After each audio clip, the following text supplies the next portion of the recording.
Captain Jake Morrison stood on the bridge of the UCS Discovery and watched the stars move past. His ship was small but fast. It carried his family and 12 other families into the deep parts of space. They were looking for new worlds where humans could live. Jake smiled when he heard children laughing in the halls. His own twins, Alex and Katie, were playing with the other kids. They were 8 years old and full of energy. His wife Lisa was teaching them about the plants they might find on new planets. The Discovery had been traveling for 3 months. They were far from Earth now, in a place called the Outer Rim. Most aliens did not come here. It was quiet and safe for human families. Ben Parker walked up to Jake. Ben was the chief engineer and Jake's best friend. They had served together in the old days before Jake became a family man. "Jake, we are getting close to the Kepler system," Ben said. "The sensors show 3 planets that might be good for people to live on." Jake nodded. "Good. The families need to stretch their legs on real ground soon." Lisa Morrison came to the bridge carrying a data pad. She was a doctor and a scientist. She studied new life forms they found on different worlds. "The children are excited about landing," she said to Jake. "Katie keeps asking if there will be purple flowers like on New Austin Colony." Jake laughed. "Tell her we will find out together." Ben looked serious for a moment. "Jake, do you ever think about the old rule?" Jake knew what Ben meant. 200 years ago, when humans first met aliens, something terrible happened. A species called the Zephyrians attacked a human ship by mistake. They killed many people, including children. What happened next became legend across the galaxy.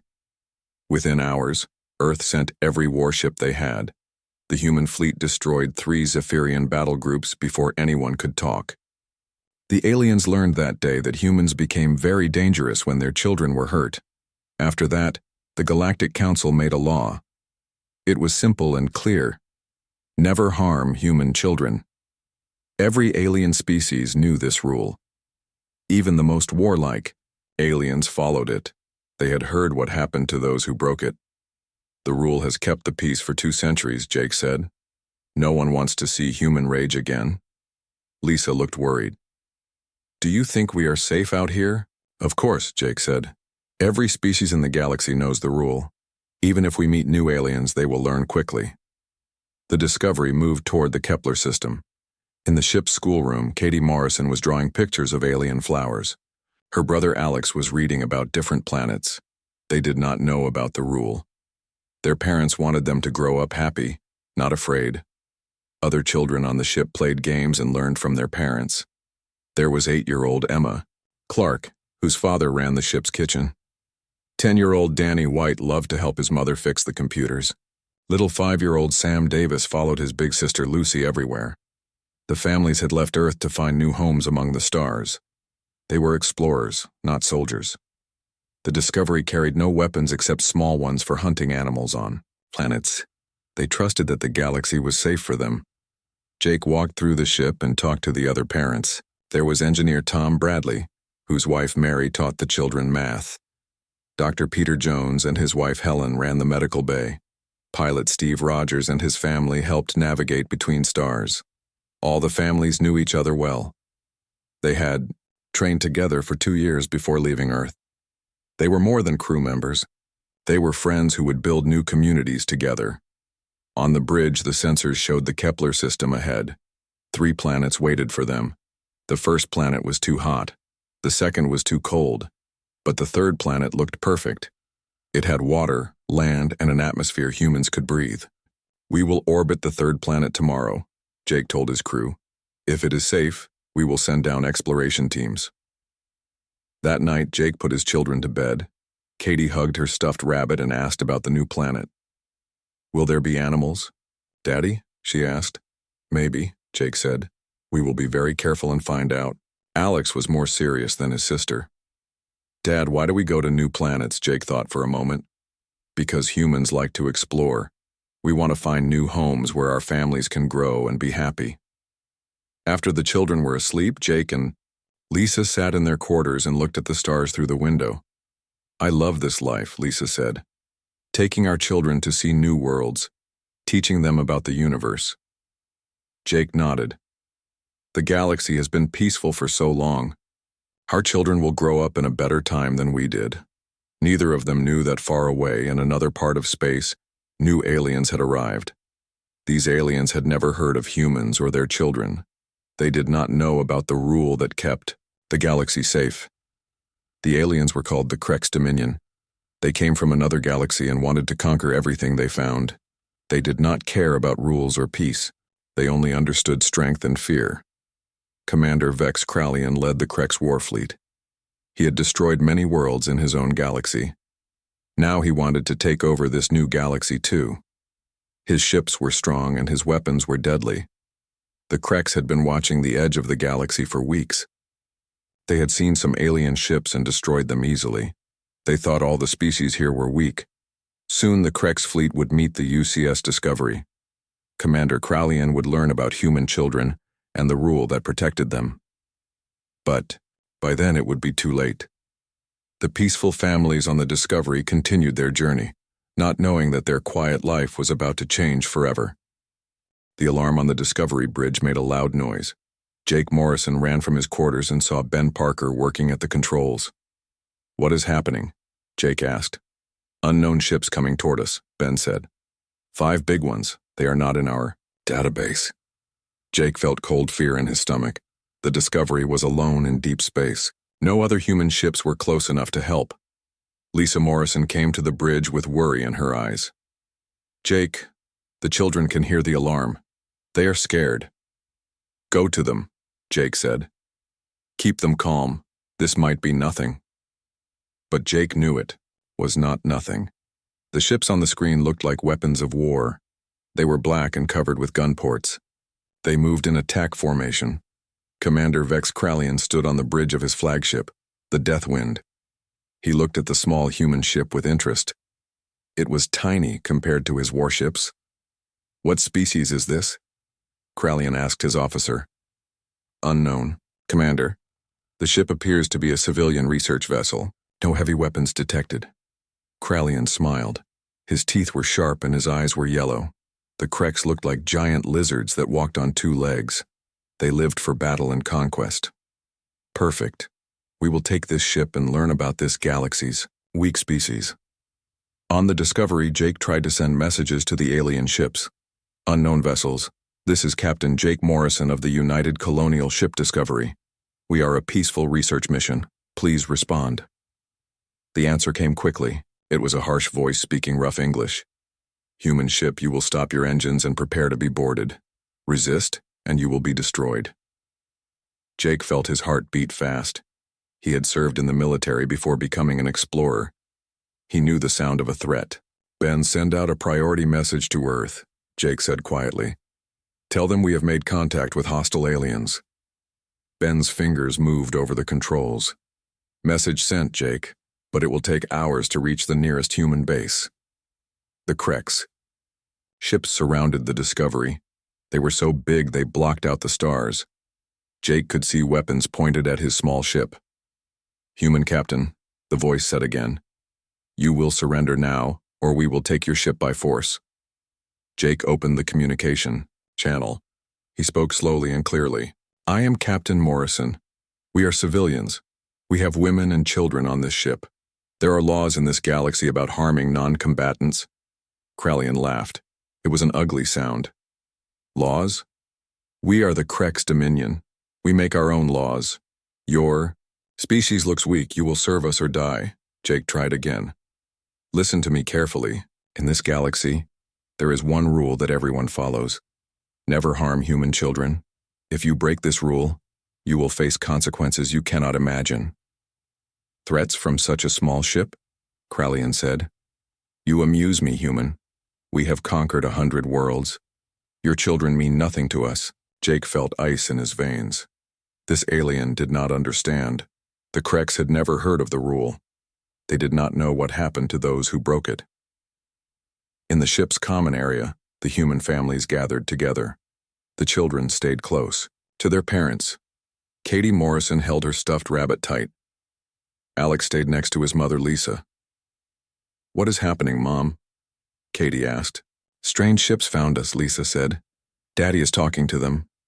Emma Clark started to cry. Her father Tom held her close. "It will be okay, sweetheart. Captain Morrison knows what to do." But the parents were scared too. They had heard the harsh voice on the ship's communication system. These aliens sounded angry and dangerous. On the bridge, Jake made one last try. "Please listen to me. My name is Jake Morrison. I have 2 children on this ship. Their names are Alex and Katie. They are 8 years old. If you harm them, every human in the galaxy will come for you. This is not a threat. It is a promise." Krallian was tired of talking. "Enough words, human. You will surrender or watch your ship burn." "We surrender," Jake said. He had no choice. The Discovery could not fight 5 warships. The Krex ships moved closer. They attached boarding tubes to the Discovery's hull. Armed Krex soldiers came through the tubes. They were 8 feet tall and carried energy weapons. The soldiers found the humans in the common area. The children screamed when they saw the giant lizard aliens. The parents tried to protect their families. "Move to the cargo bay," the lead soldier ordered. "All humans together." Jake and Ben were brought from the bridge. Jake saw his children's frightened faces and felt anger burning in his chest. Commander Krallian came aboard the Discovery. He walked among the human families like a predator studying prey. He stopped in front of Jake. "So you are the captain who made threats." "I told you the truth," Jake said. "You should have listened." Krallian struck Jake with the back of his hand. Jake fell to the floor. Lisa ran to help him, but a soldier pushed her back. "Your species will learn to fear the Krex," Krallian said. "We will start by making an example." He pointed at little Katie Morrison. "This one first." "No!" Jake screamed. He tried to get up, but soldiers held him down. "Please, she is just a child." "Exactly," Krallian said. "When other humans see what happens to your young, they will surrender without fighting." The other parents shouted and begged.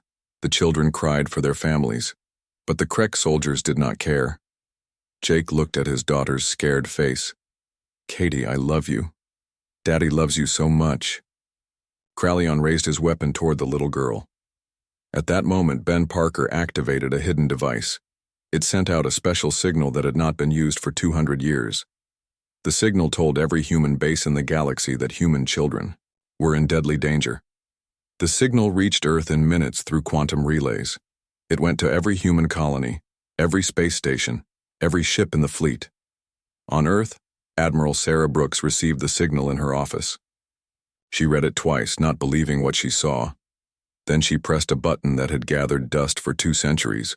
All across human space, alarms began to ring. Ships that had been hidden for generations started their engines. Secret weapons that no alien had ever seen powered up for the first time. Humanity's true military might, hidden since the first alien contact, began to wake up. But on the Discovery, Jake Morrison could only watch in horror as Commander Krallian prepared to break the most sacred rule in the galaxy. The energy blast hit little Katie Morrison in the chest. She fell to the floor of the cargo bay and did not move again. Her stuffed rabbit landed beside her. Jake Morrison screamed louder than any human had ever screamed. He fought against the soldiers holding him, but they were too strong. Lisa Morrison fell to her knees beside her daughter, crying words that made no sense. Alex Morrison stared at his sister. The 8-year-old boy could not understand what he was seeing. The other children on the ship started crying harder. Their parents held them tight and tried to turn their faces away. Commander Krallian looked down at the dead human child without feeling anything. "Now you understand Krex power. Which one dies next?" But something was wrong. The alien soldiers were looking at their communication devices. Messages were coming in from their scout ships around the galaxy. "Commander," one soldier said, "our watchers report strange activity in human space. Many ships are moving." Krallian was not worried. "Probably running away in fear. Humans are weak." Jake Morrison looked up at the Krex commander. Tears ran down his face, but his voice was steady. "You have no idea what you just did. Katie was innocent. She never hurt anyone. And you killed her." "She was nothing," Krallian said. "Just a small human." "No," Jake said. "She was everything. and now you will learn why the galaxy had rules. On Earth, Admiral Sarah Brooks stood in the command center deep under the mountains. Around her, officers worked at control stations that had been dark for 200 years. The room was filled with screens showing the locations of human ships across the galaxy. "How many ships are responding to Protocol 7? Brooks asked. "All of them, Admiral," her aide reported. "Every hidden fleet, every disguised merchant vessel, every secret base. Humanity's true military is coming online." Brooks nodded. She was 60 years old and had spent her whole career preparing for this day. She hoped it would never come, but now a human child was dead, and there was only one response. "Send the recall order to all exploration ships, bring our people home, then launch the war fleet." Across human space, things that looked like trading stations opened up to show massive shipyards. Cargo ships that had carried goods between worlds suddenly revealed hidden weapons and armor.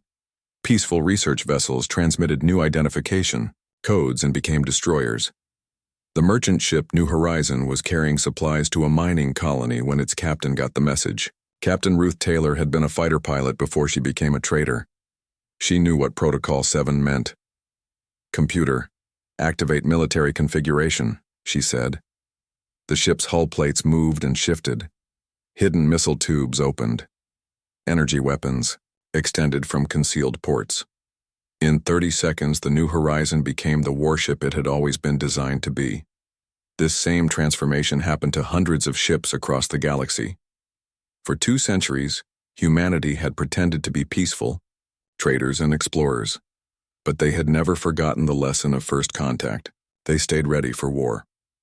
On the Galactic Council station, Ambassador Chen Wei received the emergency signal. He was in a meeting with representatives from 50 different species.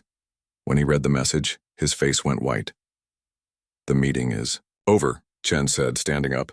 "A human child has been killed by unknown aliens." The council chamber became completely quiet. Every alien representative knew what this meant.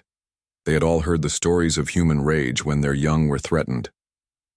Chancellor Crix was a bird-like alien from the Avian Federation. She had been alive during the First Contact War 200 years ago. "Are you certain?" Crix asked. "A human child is actually dead?" "The signal is authentic," Chen said. "Protocol 7 has been activated. Humanity is going to war." The reptilian ambassador from the Saurian Republic stood up quickly. "We must evacuate all our people from human space immediately." "Too late for that," said the insect ambassador from the Hive worlds. "Human ships are already moving. They will be here soon." Back on the Discovery, more Krek soldiers were coming aboard. But Jake Morrison noticed something in their voices. They sounded worried. "Commander Kralian," a soldier reported. "Our long-range sensors are detecting large groups of ships heading toward this sector. They appear to be human vessels." Kralian looked annoyed. "How many ships?" "Difficult to count, sir. They are coming from multiple directions, at least 50 groups of ships." For the first time, Kralian felt uncertain. 50 groups? How many ships in each group? "Unknown, Commander. Our sensors cannot get accurate readings. The ships appear to have advanced stealth technology." Jake Morrison smiled through his tears. "I tried to warn you. Katie was just one little girl, but she was our little girl, and now you will meet the real human military." Ben Parker was quietly working on his handheld device. He had been sending technical data about the Krek ships to the approaching human fleet. His fingers moved carefully so the guards would not notice. Lisa Morrison sat beside Katie's body and sang a lullaby their daughter had loved. Alex moved closer to his mother, trying to be brave but unable to stop crying. The other families stayed, together in the corner of the cargo bay. Tom Bradley held his daughter Emma. Steve Rogers kept his son close. All the parents were thinking the same thing. This could have been their child. Commander Kralian walked to the Discovery's bridge. He looked at the tactical display and felt his confidence starting to crack. The sensors showed dots of light coming toward his position from every direction. "How long until the human ships arrive?" he asked. "At their current speed." "Approximately 6 hours, Commander." Kralian thought quickly. He had 5 ships. Even if the humans brought 50 ships, the Krex vessels were bigger and more powerful. He could win this fight. Contact the human captain, Krallian ordered. Tell him his people are coming to die. Jake was brought to the bridge. He looked at the tactical display and saw the approaching fleets. His heart filled with pride and sadness. At the same time, "Your ships are coming," Krallian said. "They will all be destroyed just like your child." Jake shook his head. "You still don't understand. Those are not just ships. Every person on those vessels loved Katie, even though they never met her. She was a human child, and that made her precious to all of us." "Foolish emotion," Krallian said. "It will not save you." "You are wrong," Jake said. "Human emotion is the most dangerous force in the galaxy. You hurt our child. Now you will learn what that means." The Krex commander stared at the growing number of dots on his screen. More human ships kept appearing. The count was up to 300 vessels and still climbing. For the first time in his life, Vex Krallian began to feel afraid. The human fleet arrived like thunder in the darkness of space. Admiral Sarah Brooks stood on the bridge of the UCS Vengeance, her flagship leading 300 warships. Each vessel was larger and more advanced than anything the galaxy had ever seen. Jake Morrison watched from the Krex bridge as the human ships took position around the alien fleet. The Discovery looked tiny among all the massive warships. Jake felt pride and sorrow at the same time. Katie would never see this moment. Commander Krallian stared at his tactical display. The screen showed human ships in every direction.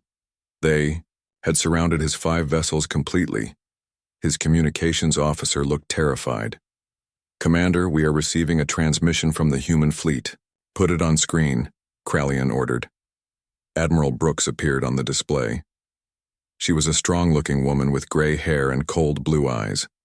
When she spoke, her voice carried the authority of someone who had commanded fleets for decades. I am Admiral Sarah Brooks of the Human Defense Force.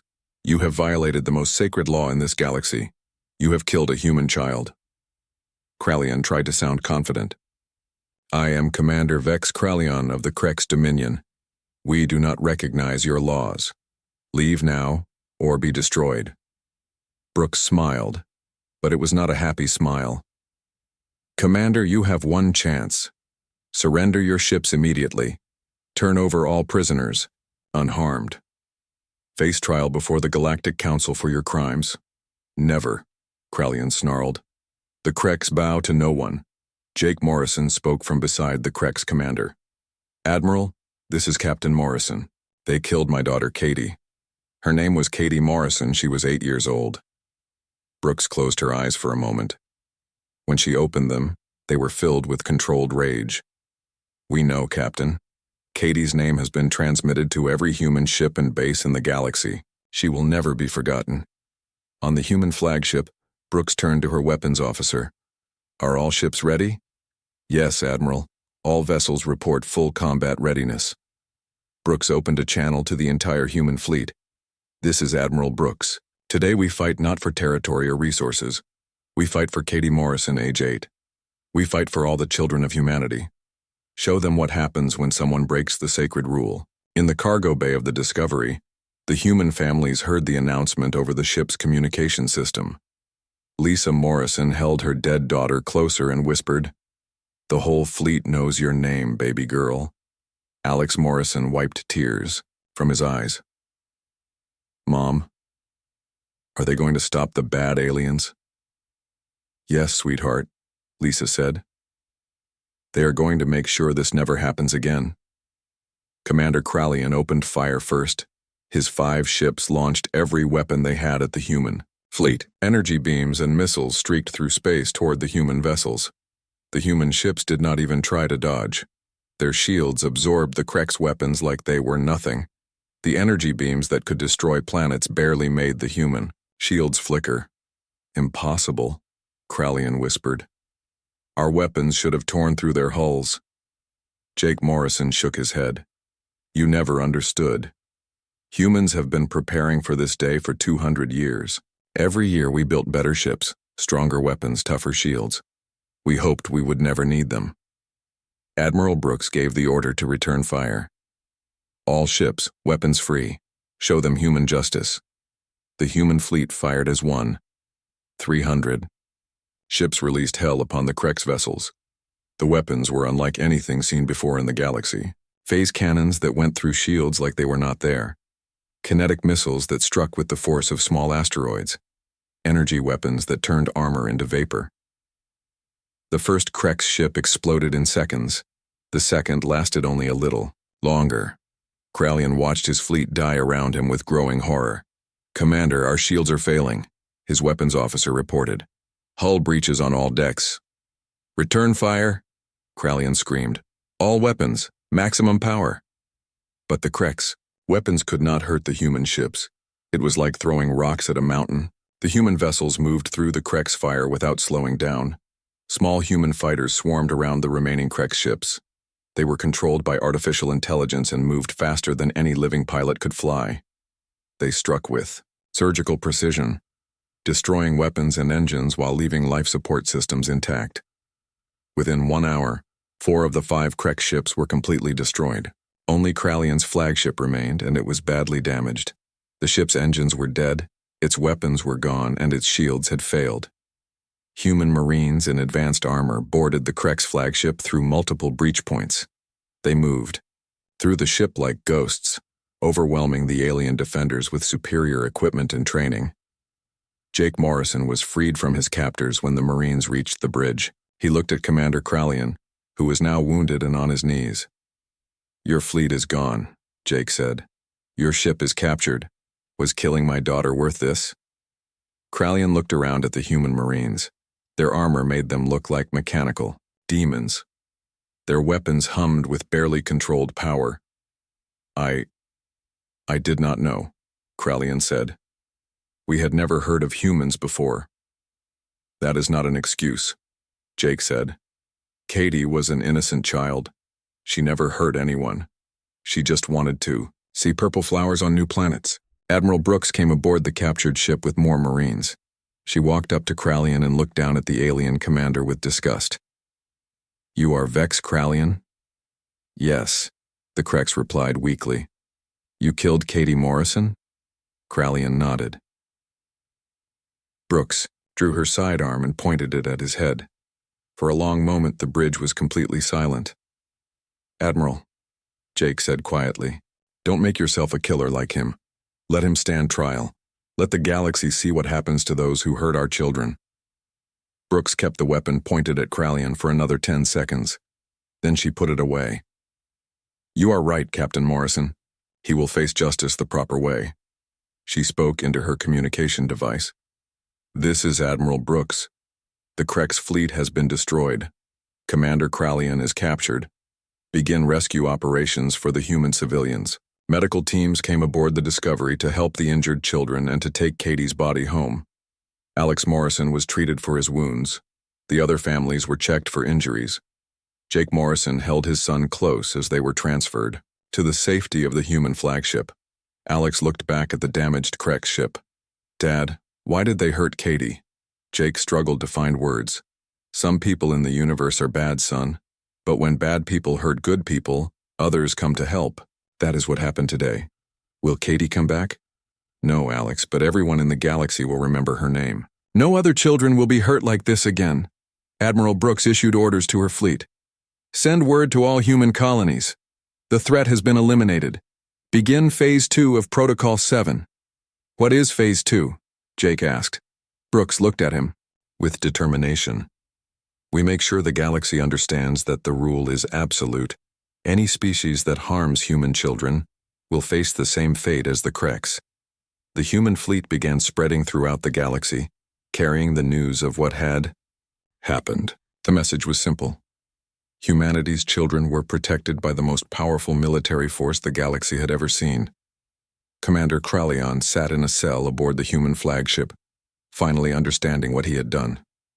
He had broken the one rule that kept the galaxy peaceful. Now he would face the consequences of his actions. 3 months after the battle, the Galactic Council met on the great space station that floated between the stars.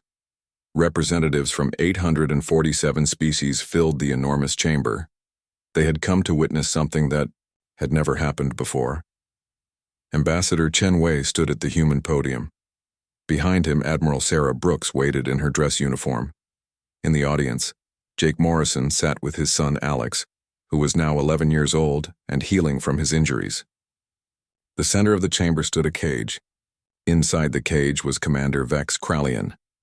The Krex leader looked smaller now, broken by months of imprisonment and the weight of what he had done. Chancellor Krix called the council to order. We are here to judge the crimes of Vex Kralian and his forces. They violated the most sacred law of our galaxy. They killed a human child.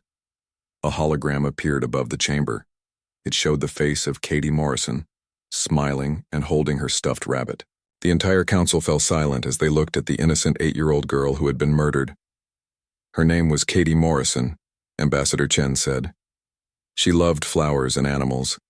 She wanted to explore new planets with her family. She never hurt anyone. She was killed because an alien commander wanted to make an example of human weakness. The prosecutor, a tall alien from the Justice Ministry, read the charges. Vex Kralian, you are charged with murder of a protected being, violation of galactic peace accords, and crimes against sentient children. How do you answer? Kralian stood slowly. He had lost weight in prison and his yellow eyes were dim. I answer guilty to all charges. A murmur went through the council chamber. Many had expected the Krex to fight the charges. Why do you admit guilt? Chancellor Krix asked. Kralian looked at Jake Morrison in the audience. Because I have learned what I did. I killed an innocent child to prove my power. I destroyed my own people for my pride. I have no excuse. The trial continued for 2 days. Witnesses told their stories. Video recordings from the Discovery showed Katie's last moments.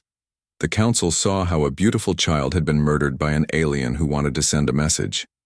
Jake Morrison was called to speak. He walked to the center of the chamber and looked at the hundreds of alien faces watching him. Katie was my daughter, he said. She was curious about everything. She asked questions all the time. She wanted to know about different planets and different people. She would have loved to meet aliens who came in peace. His voice grew stronger.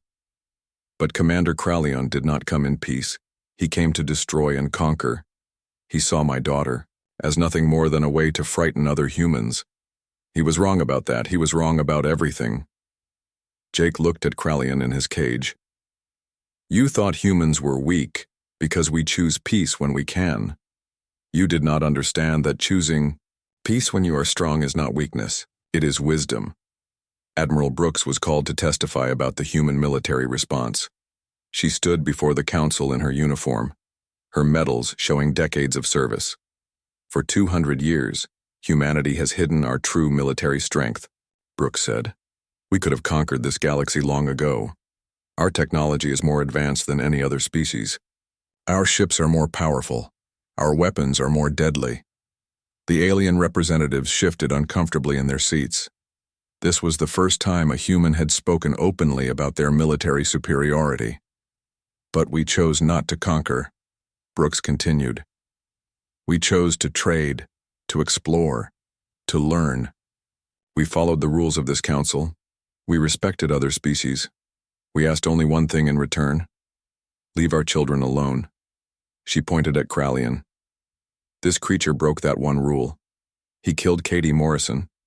So we showed him what happens when someone threatens what we love most. The final witness was Alex Morrison. The 11-year-old boy walked to the center of the chamber with his father beside him. He looked small among all the giant alien representatives, but his voice was clear and strong. Katie was my twin sister, Alex said. We did everything together. She made me laugh when I was sad. She shared her toys with me.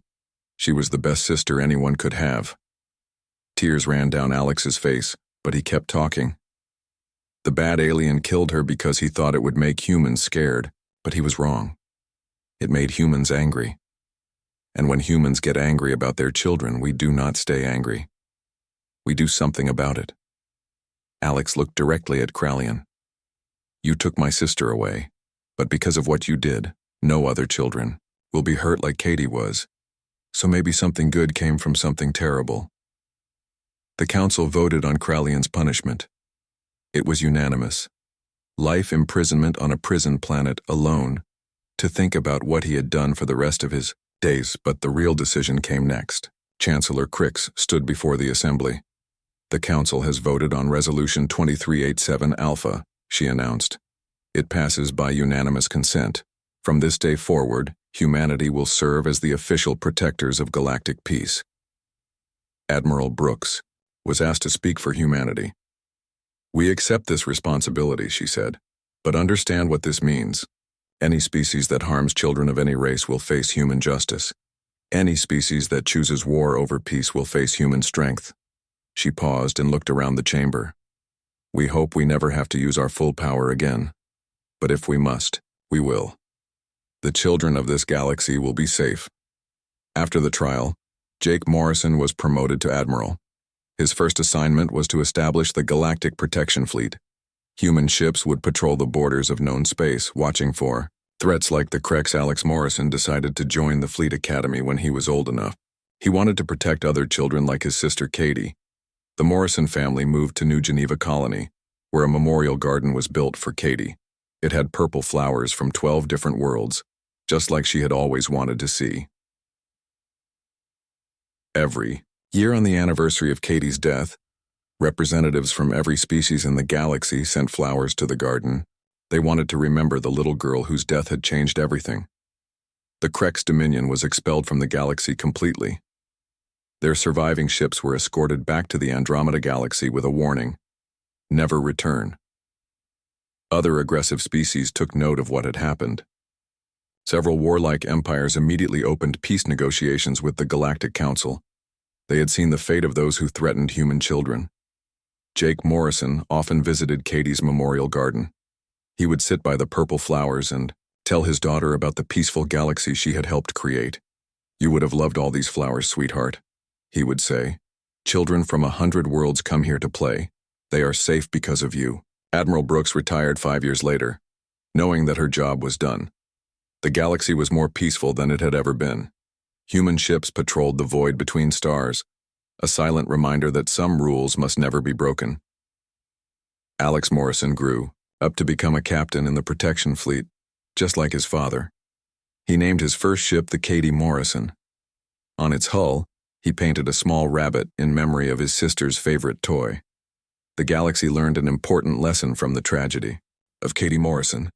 Power without restraint leads to destruction, but love with power behind it can protect everything worth saving.